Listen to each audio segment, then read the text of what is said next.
Talk about this 2009 unclassified letter in which you got to read between the lines a little bit, but it is pregnant with possibilities. I mean, the implications of what you see in those is that this is real.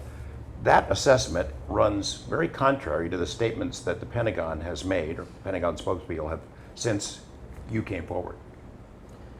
You know, since, yeah. I mean, I think there's a lot of pockets within the Department of Defense that may not necessarily know exactly what, you know, another pocket is doing. Right, the right hand doesn't always know what the left hand's doing. They try. I don't think it's deliberate or on purpose. I don't think it's a misinformation campaign. I think. If there was a question as to what the government knows or doesn't know, you'd probably have to bring that up to the government to answer. I certainly don't want to guess why the government said what they did. I can only imagine for two reasons. A, national security, and if it's not national security, they just didn't know. Yeah, ATIP is, the program was killed. Right. And it was killed because it didn't find anything. Right. This letter we're talking about says they did find stuff. Well, and I've made that very clear before, without necessarily referring to the memo, that ATIP did find a lot of stuff. This wasn't just a one-off looking at the Nimitz incident. There were many, many incidents we looked at, and we looked at them on a continuing basis, and we saw some congruencies throughout these incidents time and time and time again, some repeated patterns of behavior. And as an intelligence officer, when you see those repeated patterns of behavior, that is key that something's going on, that there is something there of predictability that you can use then later on to figure out how these things work and what these things really are. The arguments that were made in that letter are still valid today. Absolutely. In my opinion, absolutely. They're more valid now than they ever have been before. It feels like something's going on, and I know there's some sensitivities involved, but I mean, is that feeling correct? That there's a... Well, you'll have to excuse my my response on this, but George, in the end, I've always said it doesn't matter what my feelings are, right? I may feel something, but I also may be wrong. So I sense that the conversation is occurring now among the American people and among some of our senior levels of government that has never happened before. And I'm very optimistic about that. How I feel about it is probably irrelevant, but I will tell you, if you're asking me, I feel good about it. I feel that finally people can have a rational conversation and people much smarter than me can figure out what the hell these things are.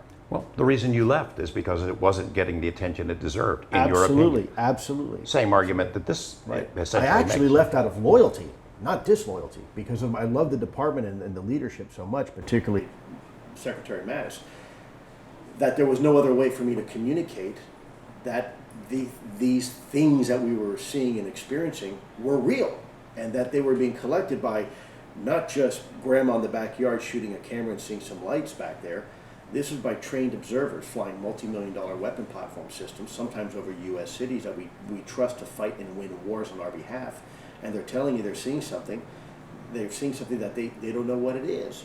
And we have to pay attention, which is backed up by the electro-optical data, which is backed up by the radar data, which is backed up by, more and more and more layers. At some point, you have to look and say, there's an old saying we have: if you see it once, it's an anomaly. If you see it twice, it could be a coincidence. If you see it 3 times, you're probably looking at a trend, right? And so that's what we're seeing. And when you're building this mosaic, you're building this, for lack of better terms, this jigsaw puzzle. People will say, well, how do you even know where to begin?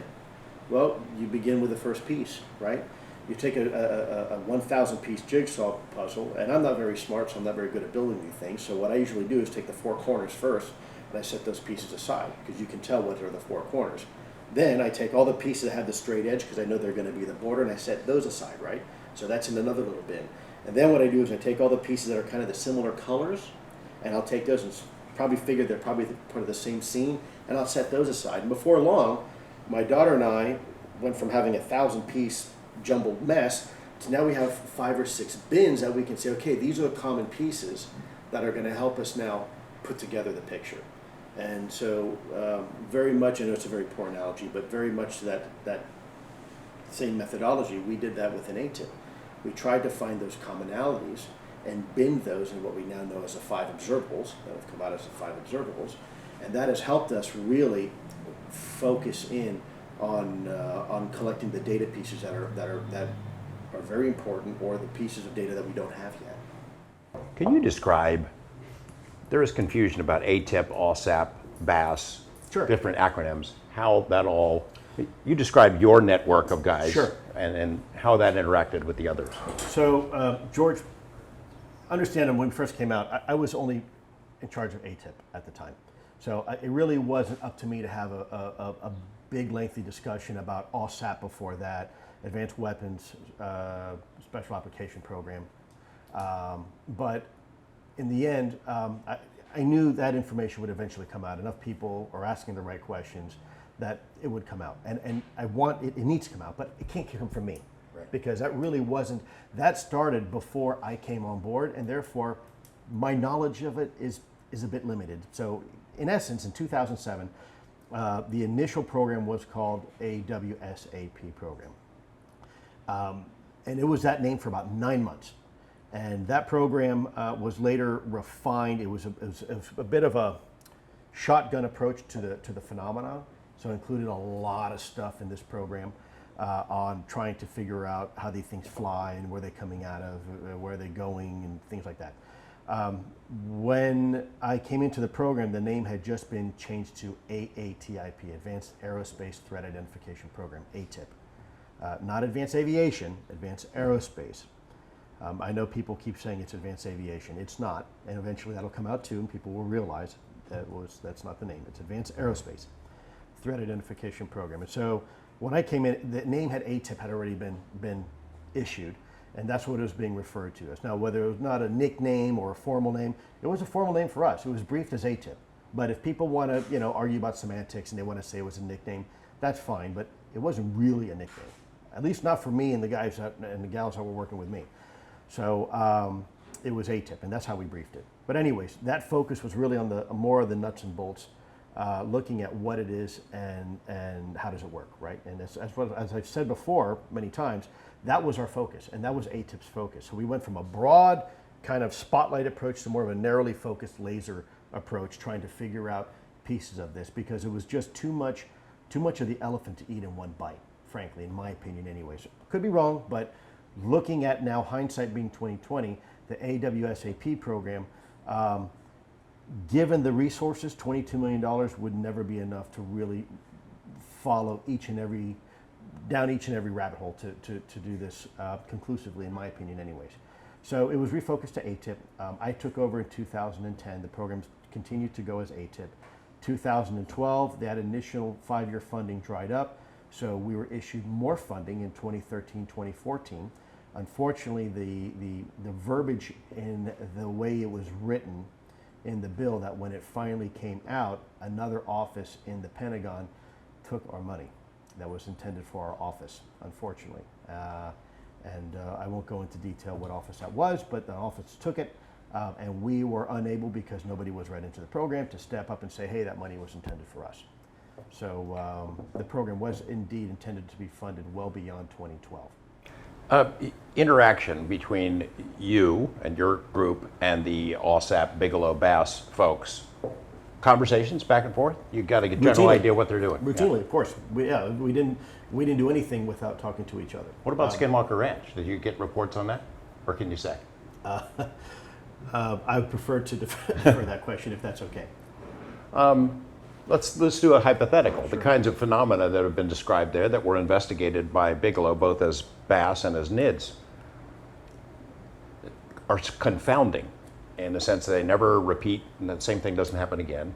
It almost seems to be like the approach would be to study it as an intelligence issue than a scientific issue, or as an intelligence. Well, I think there's always an intelligence aspect to any big question, right? You have to ask questions. Let's take the nature of Skinwalker out of the equation and just look at it from an intelligence problem. You have to ask yourself, A, is this something that is naturally occurring? Is this something that is being deliberately done? Is this something that another nation could be behind, trying to influence us?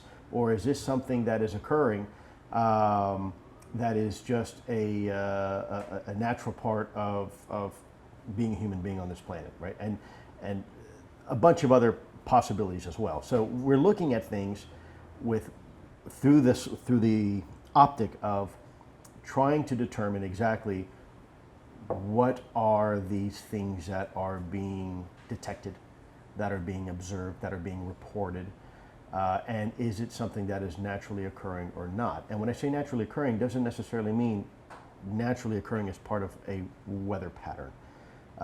This is an awfully big universe we live in, and we now realize through theories such as string theory and M theory that the universe in which we live in may be part of a much bigger neighborhood of universes, part of a multiverse which resides within one great big superverse. And this is not just mere speculation. There is scientific evidence right now that even some very serious scientists are looking at. Give you a case in point. The supposed lopsided nature of our universe. When a hand grenade blows up, it tends to blow up in a somewhat symmetrical pattern, and yet here is our universe supposedly originating from a Big Bang, and it seems lopsided. And so some scientists now have speculated it could be that way because of the gravitational force from a neighboring universe. Those gravity effects are actually affecting our universe over here, right? Is it proven? No, but it is a theory. And so I think whenever it comes to things like Skinwalker Ranch or anywhere else, I think we have to keep an open mind. Again, 20 years ago, my cell phone, my iPad, maybe 30 years ago, was paranormal, right? It was supernatural, witchcraft, voodoo, and now it's routine. I think when you get into quantum mechanics and you realize things such as duality principle, entangled particles, you realize this universe is far more complex than we had ever even imagined. And we have to take that into account, that there are things that may go bump in the night. And we just need to figure out what those things are.